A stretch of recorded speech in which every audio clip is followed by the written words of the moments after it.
news will come, Jean. It won't. Space and the size of the space feels like nothing I've ever quite known.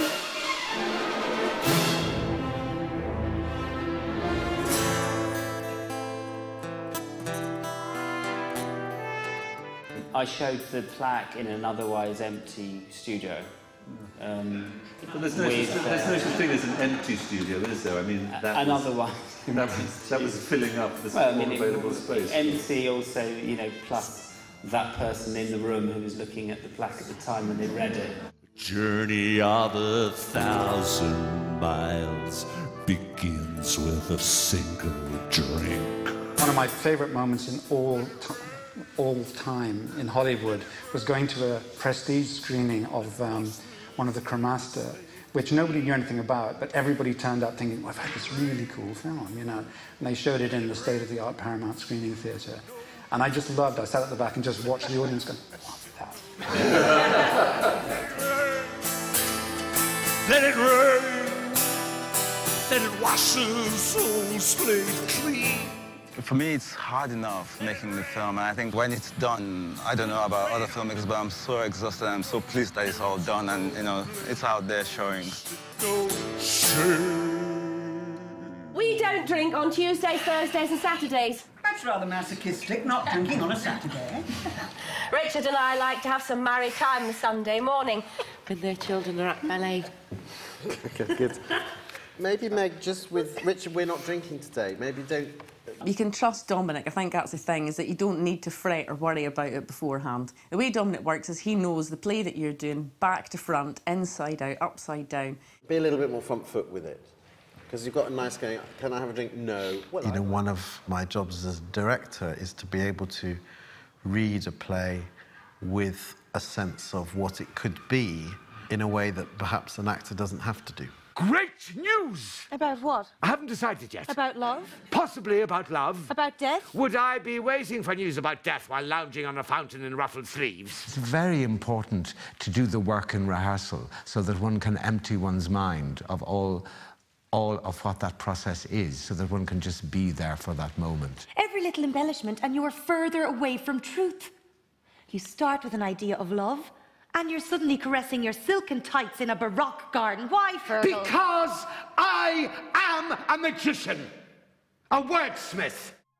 For the next 5 minutes, we are in West Berlin.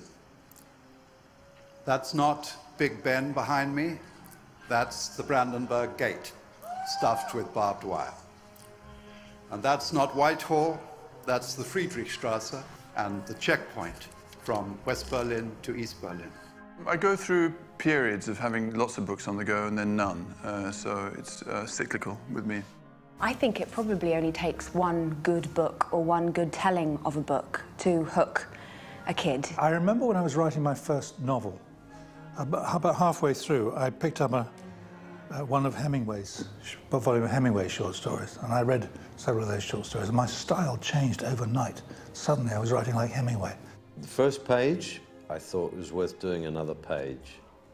I tried to find somewhere in the book where there were jokes, but there aren't really very many jokes in it. So the ideal world would be to write every single day for 10 to 15 minutes. If I got a really knotty problem, I will get in the bath because there's absolutely no chance of being distracted. I think that I write longhand because I think the sentences at about the speed that I write. I actually type quite fast, so this it slows me down. I think about each word as I'm writing it. Electronic data is actually very fragile, and paper books, on the other hand, are quite heavy. So what I like is to have both. Welcome. This is our second run. It's a great opportunity because we're in this wonderful space to share it. You know, you can always tell me your thoughts after. But anyway, so we're just gonna go around. If anything goes wrong, we'll stop.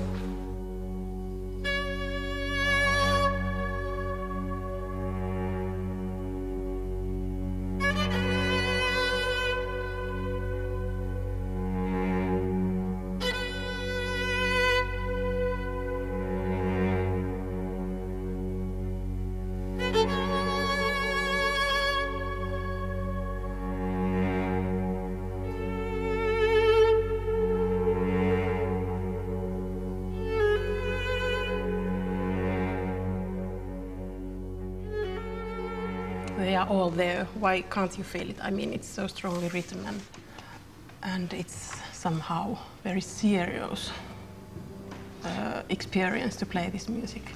And when you just start to play, you know, when you start...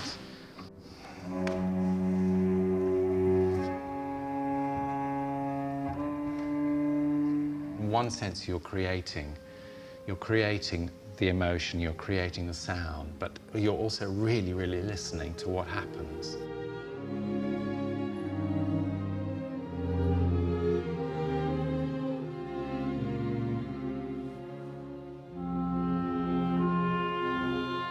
Finzi was one of these amazing composers.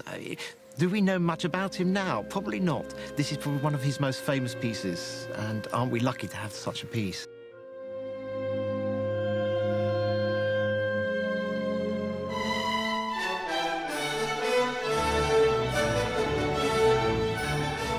I know how every instrument works, and I know what can be my demands.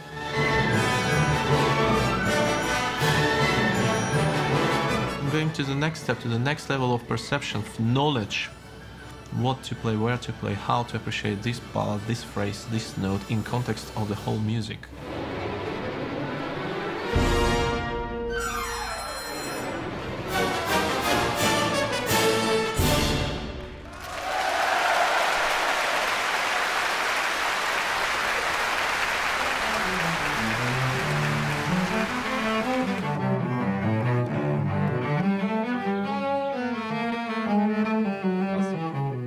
Festival for kids that's about making art in the space there. It's very much a sort of melting pot of ideas, I think, at the House of Fairy Tales.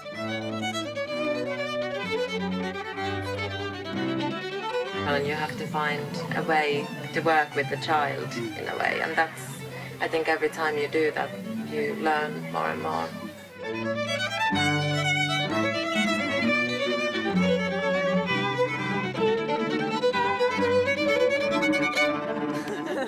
No,